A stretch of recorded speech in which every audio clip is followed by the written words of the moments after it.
So, the new season of House of the Dragon has finally arrived. Do you remember what happened in the previous season? Do you remember every single detail? If not, no worries. I'm here with a detailed Season 2 recap. So, without worrying about spoilers, let's begin. A Son for a Son.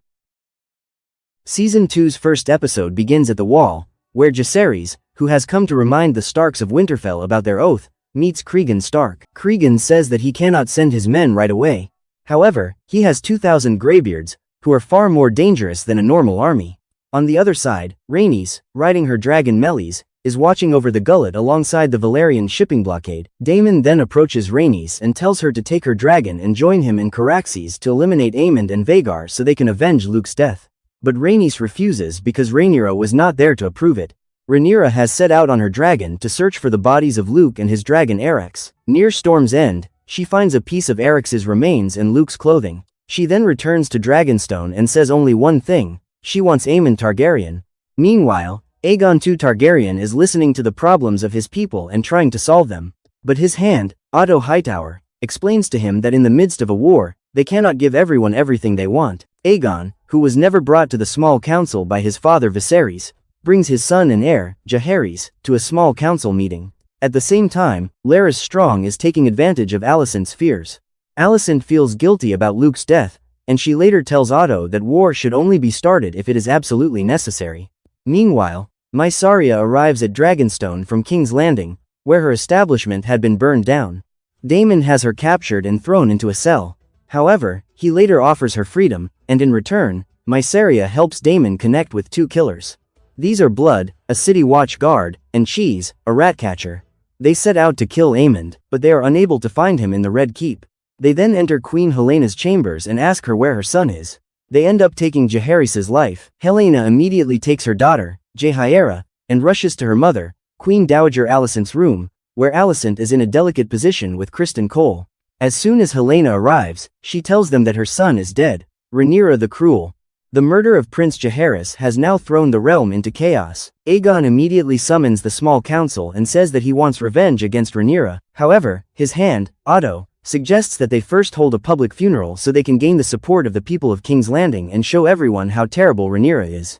The funeral procession begins, with a herald walking ahead and shouting, "Rhaenyra the Cruel," while crowds gather, sympathizing with Queen Helena and Alicent. Meanwhile, one of the two killers, Blood, has been captured. He confesses to Larys that Daemon gave him the job and sent him with an unknown ratcatcher to carry it out. Back at Dragonstone, Rhaenyra learns about the procession and asks Daemon if he was responsible. Daemon explains that he only sent the killers to murder Aemond, but Rhaenyra does not believe him and says that she no longer trusts him. Furious, Daemon leaves for Harrenhal to gather support for Rhaenyra. Meanwhile, Aemond regrets Luke's death, but at the same time, he is pleased that Daemon now considers him an enemy and even sent men to kill him. With Aegon's approval, Criston Cole sends Ser Erryk of the Kingsguard to Dragonstone, disguised as his twin brother Ser Erryk, so that he can take Eryk's place and get close enough to Rhaenyra to kill her. At Dragonstone, Rhaenyra grants Mysaria her freedom. But while leaving, Mysaria recognizes Ser Erryk and immediately alerts the guards. Ser Erryk enters Rhaenyra's chambers and is just about to attack her when the real Ser Erryk arrives. A fight immediately breaks out between the twin brothers. The two brothers exchange insults as they battle each other. In the end, Ser Erryk kills his brother, Ser Erryk, and then, overcome with grief over his brother's death, takes his own life. In King's Landing, Aegon publicly hangs all of the ratcatchers. His hand, Otto Hightower, is furious with him for doing so, saying that all the sympathy they had gained from the people has now been thrown away. But Aegon says that he wanted revenge. He then removes Otto Hightower from the position of hand and appoints Ser Criston Cole as his new hand. The Burning Mill. In the Riverlands, the Brackens and the Blackwoods, who have been fighting each other for generations, slaughter one another in support of Aegon and Rhaenyra. Meanwhile, in an effort to prevent the war, Rhaenys tells Rhaenyra that she needs to speak with Alicent. In King's Landing, Criston Cole begins planning to conquer Harrenhal. However, Daemon has already arrived there. As soon as he reaches Harrenhal, Sir Symon Strong, who is overseeing the castle, pledges his support to him. That same night, Daemon stays at Harrenhal, where he dreams of a young Rhaenyra sewing Jaehaerys' severed head back onto his body. Daemon awakens from the nightmare and finds Alice Rivers before him, the bastard daughter of House Strong, who tells him that he will die there. Meanwhile, because war seems inevitable, Rhaenyra sends Rhaena and her children to the Vale, along with 3 dragon eggs, so that the Targaryen bloodline will not be endangered. After the incident involving Sir Eric, Rhaenyra has taken Mysaria on as one of her advisors. Meanwhile, in King's Landing, Aegon appoints Larys Strong as Master of Whisperers. In a brothel in King's Landing, a man named Ulf claims that he is Daemon's half-brother, but then Aegon arrives there with his squires. He notices Aemond with Madame Sylvie and proceeds to mock him mercilessly. In the Riverlands, Baela, riding her dragon Moondancer, spots Criston Cole and his force moving toward Harrenhal. The matter is then discussed at Rhaenyra's council meeting, where the council tells her that this means war. They insist that she should immediately take her dragons and begin the fighting. Instead, Rhaenyra secretly travels to King's Landing and meets with Alicent. Alicent refuses any peace agreement. However, Rhaenyra asks her how a father who publicly named her as his heir throughout his life could suddenly change his mind on his deathbed. Alicent explains that Viserys spoke the name Aegon and mentioned the prince that was promised. Rhaenyra then realizes that Viserys was not talking about Aegon II, but about Aegon the Conqueror. The conversation was about a song of ice and fire, not Alicent and her son Aegon. Even then, Alicent refuses to acknowledge the mistake and walks away. The Red Dragon and the Gold. Daemon has another dream in Harrenhal in which he cuts the throat of a young Rhaenyra, who accuses him of treason. In King's Landing, Grand Maester Orwyle prepares moon tea for Alicent. Alicent asks the Grand Maester whether he believes that Viserys truly chose Aegon as his heir. The Grand Maester replies that he never discussed the matter with Viserys. Criston Cole meets Lord Gunthor Darklyn of Duskendale, who refuses to support Aegon. As a result, Criston Cole cuts his throat. At Harrenhal, Alice Rivers explains that Harrenhal is haunted. She then gives Daemon a potion. As soon as he takes it, he sees his late wife, Rhaenyra Velaryon. At Dragonstone, Rhaenyra is informed about what happened at Duskendale. After that, she finally agrees to use her dragons in the war. Rhaenys declares that she will ride her Red Queen, Meleys, to deal with Cole at Rook's Rest. In King's Landing, while speaking with Alicent, Aegon tells her that Aemond and Criston Cole are planning battles without consulting him.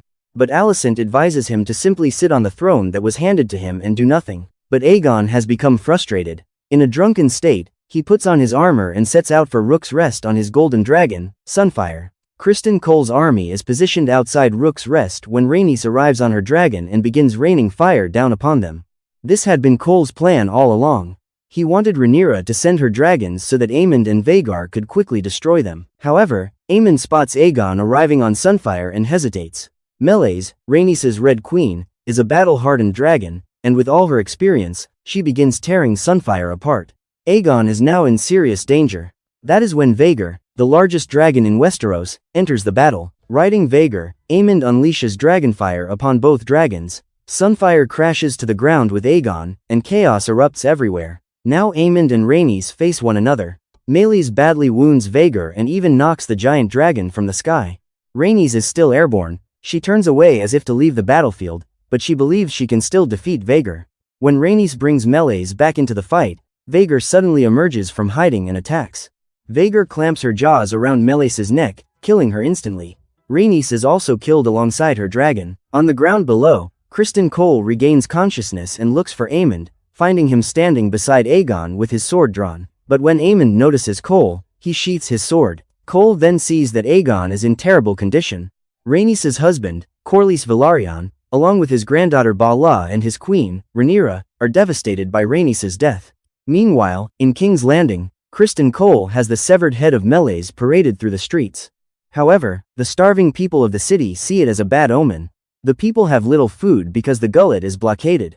Aegon has survived, but he remains unconscious and has suffered severe burns. His dragon, Sunfire, is also barely alive. Alicent does not know what truly happened during the battle. Meanwhile, Daemon continues to experience disturbing visions in Harrenhal, where he sees his mother, Alyssa Targaryen. It is a very strange dream in which Alyssa calls Daemon her favorite son. At a small council meeting in King's Landing, Alicent proposes that she should serve as regent while Aegon is incapacitated. However, the council argues that Aemond would be a better choice because he is a man and a dragon rider. As soon as Aemond becomes regent, he orders the gates of King's Landing closed so that the starving citizens cannot leave the city. Among those trapped inside are Hugh Hammer and his family. Meanwhile, in the Eyrie, Jane Arryn is displeased.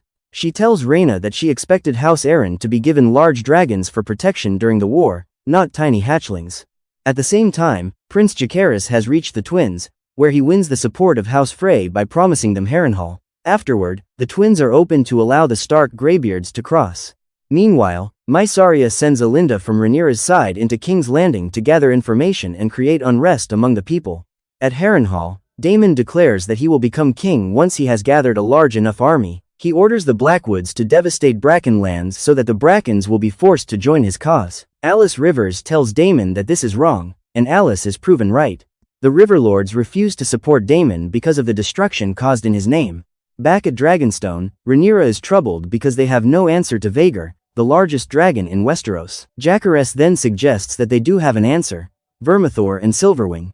They only need riders, and for that, they can seek people with Targaryen or even Velaryon blood. Small folk. Lord Jason Lannister is already marching toward Harrenhal with the Lannister army. While on the march, he calls upon Aemond to join him with his dragon at Harrenhal. Aemond refuses and instead orders Criston Cole to advance toward Harrenhal with his army so that Daemon can be attacked from two sides. Meanwhile, Aemond sends Jason Lannister's brother and Master of Coin, Tywin Lannister, to negotiate with the Triarchy so that they can help break the Velaryon blockade at the Gullet. At the same time, Aemond removes his mother, Alicent, from the small council. At Dragonstone, Sir Steffon Darklyn is summoned. As a very distant relative of the Targaryens, he is asked to attempt to claim Seasmoke. However, Seasmoke instantly burns him alive. Meanwhile, Daemon continues to be haunted by nightmares at Harrenhal. This time, he sees his brother Viserys, who believes that someone is poisoning him. In King's Landing, with Criston Cole away from the city, Aemond instructs Larys to bring back his grandfather, Ser Otto Hightower, so that he can once again serve as Hand of the King. Meanwhile, Aegon is slowly recovering. But when Aemond comes to visit him, Aegon tells him that he remembers nothing. Alicent's brother, Gwaine Hightower, is traveling with Sir Criston toward Harrenhal. Before leaving, he tells Alicent that her third son, Daeron, is not like his brothers Aegon and Aemond. Instead, he is kind-hearted. Meanwhile, Corlys Velaryon appoints his bastard son, Alan of Hull, as the first mate of his ship. At the same time, Laenor Velaryon's dragon, Seasmoke, begins following Alan's brother, Adam of Hull. Meanwhile, in King's Landing, Mysaria spreads rumors that while the poor are starving, the royals inside the Red Keep continue to feast regularly. Along with these rumors, Mysaria sends boats flying Rhaenyra's black Targaryen banners, loaded with food, into King's Landing. The starving smallfolk are grateful, but because the supplies are limited, riots break out among them. As a result, Alicent and Helaena barely manage to escape. Back at Dragonstone, Mysaria tells Rhaenyra about the abuse she suffered at the hands of her father and explains why she is loyal to her. But then Rhaenyra learns that Seasmoke has chosen a new rider. She immediately takes flight on her dragon Syrax to see who has claimed her dragon, the Red Sowing. Rhaenyra comes face to face with Adam of Hull and asks him what his intentions are. Adam tells her that he did not steal the dragon, rather, the dragon chose him. He also declares that he recognizes Rhaenyra as his queen and will do whatever she commands. Rhaenyra is astonished by what she sees. Meanwhile, after being removed from the small council, Alicent travels into the Kingswood. In King's Landing, Larys tells Grand Maester Orwyle that Aegon must recover quickly. At the same time, he encourages Aegon and advises him not to rely on milk of the poppy for his pain. He says that while it may take away the pain, it will also cloud his mind. Meanwhile, while traveling away from the Eyrie with Rhaenyra's sons, Rhaena learns about a wild dragon and separates from the group in order to find it. After witnessing what Adam of Hull has accomplished, Rhaenyra begins searching through old records and books at Dragonstone to learn more about dragon riders. Mysaria advises her that instead of searching broadly, it would be better to find illegitimate descendants of House Targaryen, people often referred to as dragon seeds, many of whom can be found in King's Landing. Rhaenyra agrees with the idea. Meanwhile, Lord Oscar Tully has become the new Lord Paramount of the Riverlands following the death of his grandfather. He agrees to support Daemon, but only if Daemon shows remorse for the atrocities committed in his name. Daemon immediately draws Dark Sister and executes Willem Blackwood, delivering justice for what the Blackwoods had done to the Brackens. Later, Daemon experiences another vision at Harrenhal.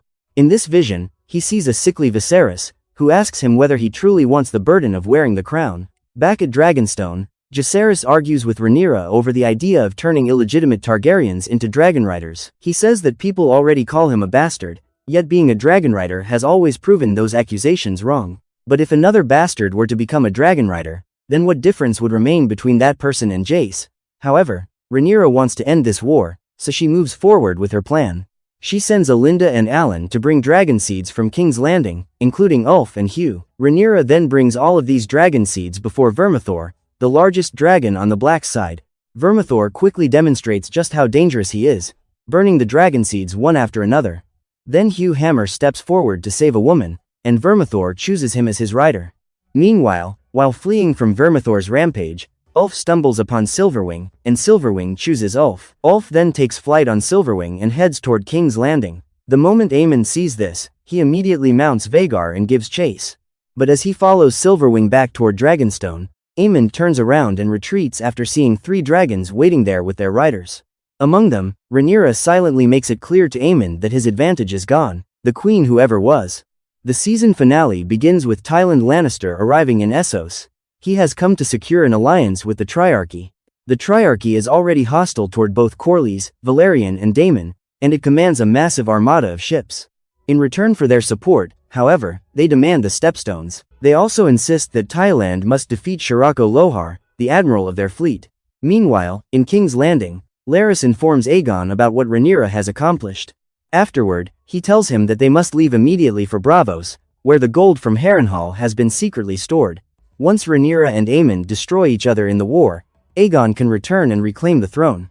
Meanwhile, in the Vale, Rhaena finally finds the wild dragon she has been searching for. While traveling through the Riverlands, Gwaine Hightower points his sword at Criston Cole and reveals that he knows about Criston's relationship with his sister. Criston replies that none of it matters because once the Dance of the Dragons is over, there may be nothing left anyway. In retaliation for the humiliation he suffered at Rhaenyra's hands, Aemond uses Vhagar to burn Sharp Point. At Dragonstone, following Corlys's advice, Rhaenyra announces the beginning of a major campaign using her many dragons so that the war can be brought to an end quickly. She promises all of the dragon riders that she will knight them. Ulf's arrogant behavior immediately irritates Jace. Meanwhile, Corlys attempts to repair his relationship with his bastard son, Alan. But Alan angrily asks where Corlys was when he and his brother Adam were starving. At that same moment, Rhaenyra receives word from Ser Simon Strong, the Castellan of Harrenhal, that Daemon has successfully raised an army in the Riverlands. However, there are also signs of possible rebellion. Rhaenyra departs for Harrenhal alongside Adam. At Harrenhal, Alice Rivers leads Daemon to a weirwood tree. There, Daemon sees the future. He sees the coming threat of the White Walkers, a danger that will require Daenerys Targaryen and her dragons to confront. He sees Bloodraven, he sees dead dragons, and he sees Helaena. Meanwhile, Aemond asks Helaena to ride her dragon, Dreamfire, and join him in the war. Helaena refuses, saying that she will not shed blood. She also tells Aemond that he will die in this war and that Aegon will return to sit upon his wooden throne. Rhaenyra arrives at Harrenhal and stands before Daemon. Daemon kneels before her and publicly declares her to be his queen. At the same time, he tells Rhaenyra that they all have a role to play in a much larger story so that the realm can remain united. Rhaenyra is pleased to hear Daemon speaking in a way that reminds her of her father. The Riverlands are now ready to fight for Rhaenyra. Later, at Dragonstone, Alicent comes to meet Rhaenyra. Alicent admits that she realizes she was wrong and says that if Rhaenyra allows her and her family to leave safely, she will surrender King's Landing once Aemond departs for Harrenhal. Rhaenyra tells her that Aegon must die as part of the agreement. As the season comes to an end, we're shown several glimpses of what is to come. Otto Hightower is being held captive somewhere. The Hightower armies are marching from the Reach alongside Alicent's son, Daeron. The Stark Greybeards are marching from the north. The Lannister forces are advancing from the Westerlands. Daemon has already departed from the Riverlands. The Velaryons stand ready aboard their ships, maintaining the blockade of the Gullet. And Thailand is bringing the Triarchy toward the Gullet. Now, the war begins.